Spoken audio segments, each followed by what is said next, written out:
Salut, c'est Étienne Tremblay de la machine à mixer. Aujourd'hui, les amis, on va voir comment utiliser du hardware avec Cubase durant l'étape du mix. C'est quelque chose d'assez facile là, à mettre en place. Puis c'est vraiment amusant de bidouiller des fois des sons avec des machines externes durant le mix. Puis on peut par la suite les printer, les enregistrer dans Cubase, puis libérer. Fait que même si on n'a pas beaucoup de hardware, on peut utiliser ce même hardware-là plusieurs fois pour différentes sources sonores. En tout cas, moi, c'est ce que je fais assez régulièrement. Puis si vous n'êtes pas avec Cubase, je vais quand même vous donner un petit truc là, à la fin de la vidéo pour optimiser, potentiellement tirer le meilleur là, de votre matériel analogique. C'est vraiment un petit truc là, assez simple qui coûte pas très cher à mettre en place. Évidemment, je ne veux pas vous créer des nouvelles dépenses, là, mais qui va certainement vous aider à avoir des meilleurs résultats. Fait que la première chose qu'on commence par faire, c'est d'aller tout simplement dans Studio, Audio Connection, et là, on va ajouter un module. Là, j'en ai déjà un, là, tu sais, je vais l'enlever, puis on va refaire là, cette étape-là. Fait que je vais dans External Effects, je fais Add Effect. C'est un effet qui va être mono, parce que là, je vais utiliser justement le channel strip de API pour torquer un kick. Puis ça, c'est un module qui est mono. Je vais l'appeler API. Et là, ce que je vais faire, c'est qu'on a besoin d'assigner la sortie de la carte de son qui va envoyer le signal au hardware et l'entrée. Ça n'a pas besoin de matcher, hein, ça n'a pas besoin d'être l'entrée, la sortie 5 avec l'input 5 ou la sortie 4 avec l'input 4. Là, présentement, ce que j'ai de connecté, parce qu'avec mon patch B, des fois, je fais différents types de connexions. J'ai comme toutes les sorties, toutes les entrées de ma carte de son sur le patch B. Fait que des fois, je fais différentes combinaisons. Puis là, présentement, ça donne que la sortie, l'output numéro 5 de ma carte de son est connecté dans le compresseur du API. Fait que je vais aller chercher comme send l'analogue 5. Et la sortie du API revient présentement dans l'analogue numéro 4. Alors, c'est aussi simple que ça. Une fois que c'est fait, je vais aller sur ma piste de kick. Et là, je vais aller sélectionner justement le module API comme je le ferais avec un plugin. Fait que si je fais API, vous voyez, ça ne va pas apparaître parce que c'est la première fois que je l'utilise. On va plutôt faire External Effect. Et puis là, une fois qu'on l'utilise une première fois, là, vous voyez, il va apparaître comme étant API, tout simplement, dans la section External Plugins. Euh, une fois que c'est fait, hein, on a ici un mesure délai. Le mesure délai, en réalité, pour le hardware, ça n'a pas vraiment d'utilité parce que Cubase va compenser automatiquement la latence de la carte de son lorsqu'on utilise du hardware. Fait qu'on n'a pas généralement là, de problème au niveau des délais. Faut juste s'assurer que la sortie, le niveau de sortie de notre carte de son puis le niveau d'entrée soit bien ajusté. La plupart des machines analogiques vont avoir un niveau de sortie de plus 4 dBU, un niveau d'entrée de plus 4 dBU, puis un niveau de sortie de plus 4 dBU. Là, on parle d'un signal line. Puis, quand vous revenez dans votre carte de son, hein, faites attention de ne pas revenir dans une entrée, dans un préamp. Il faut vraiment revenir dans une entrée line.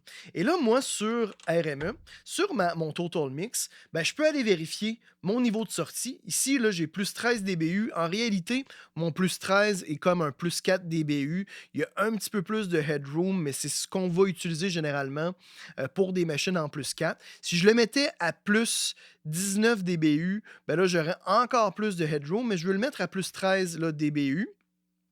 Et comme input, je vais mettre présentement à plus 19 dBU parce que je veux avoir un extra de headroom. Autrement dit, en faisant ça, ça me permet de saturer un peu le niveau de sortie de mon API sans que ma carte de son vienne saturer. Et là arrive justement mon truc. Si jamais vous êtes avec n'importe quel logiciel puis que vous voulez vraiment tirer le meilleur de votre hardware, parce que ce qui est amusant avec la machine analogique, c'est de des fois faire saturer l'input, mais parfois aussi de faire saturer l'output.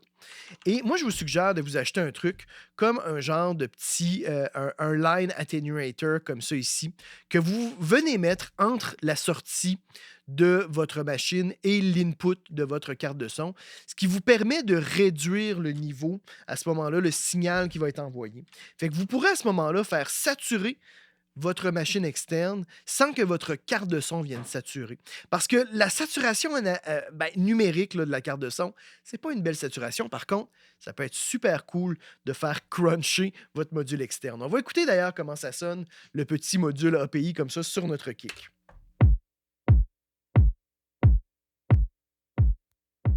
Là, j'ai tout bypassé.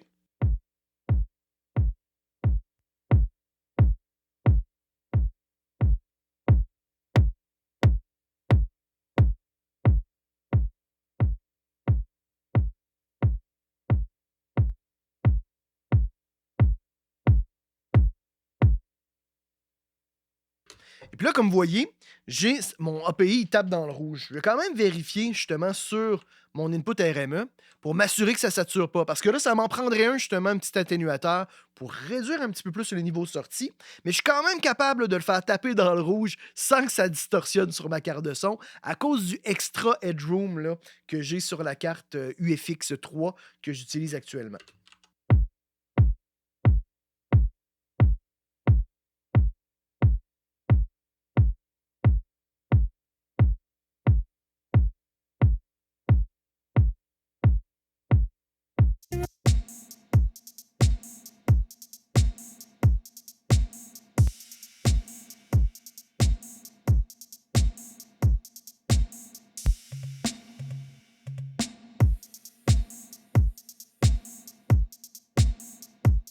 Là, évidemment, quand on bypass puis on enclenche, il y a toujours un petit délai, là, c'est normal, là, mais on peut bypasser et remettre en fonction notre machine externe pour faire un AB.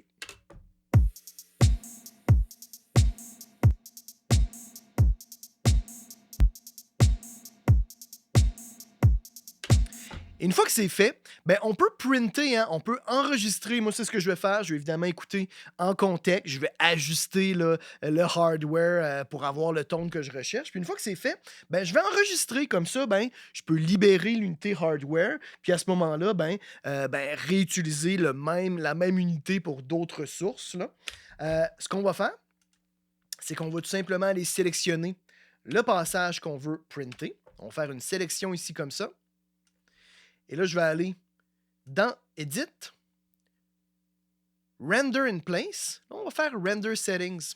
Ce qu'on recherche là en réalité, c'est le Channels Settings. Fait que ça va inclure tout ce qu'il y a comme insert, généralement.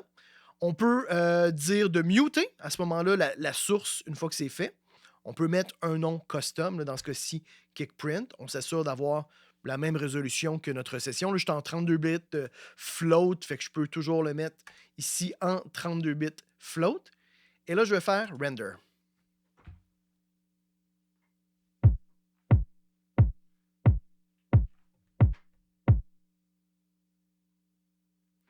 Et voilà, c'est fait. Fait que moi, j'ai toujours quand même dans ma session mon kick d'origine qui a été muté ici en haut. Comme ça, je peux toujours y revenir si jamais je me rends compte que le travail que j'ai fait a aucun sens. Là, comme vous voyez, il n'y a aucun problème au niveau du délai, hein. Le kick d'origine est synchronisé avec mon print. Fait qu'on n'a aucun problème de délai.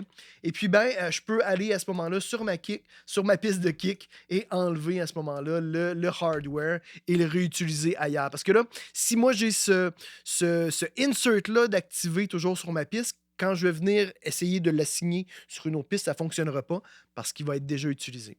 Fait que voilà, les amis, c'est aussi simple que ça. Utilisez du hardware en mix avec Cubase. Amusez-vous, les amis. Faites-vous plaisir, hein, parce que, encore une fois, le mix, hein, le but, c'est toujours d'avoir quand même du plaisir, hein, puis de s'amuser. Le hardware, entre vous et moi, c'est pas toujours nécessairement tellement mieux que les plugins. On a de nos jours d'excellents plugins. Par contre, c'est amusant. Moi, ça me fait plaisir. J'ai du fun à torquer mes machines des fois durant le mix, surtout des fois avec des sources qui me donnent un peu de fil à retordre, que je sais pas trop quoi faire. Ben, des fois, je m'amuse avec le hardware. Des fois, je finis par trouver un tone que je trouve vraiment intéressant. Fait que voilà, les amis, c'est tout pour aujourd'hui. Mettez un petit pouce bleu, abonnez-vous à ma chaîne YouTube. Et dans tous les cas, on se retrouve la semaine prochaine. C'est Étienne Tremblay pour la machine à mixer.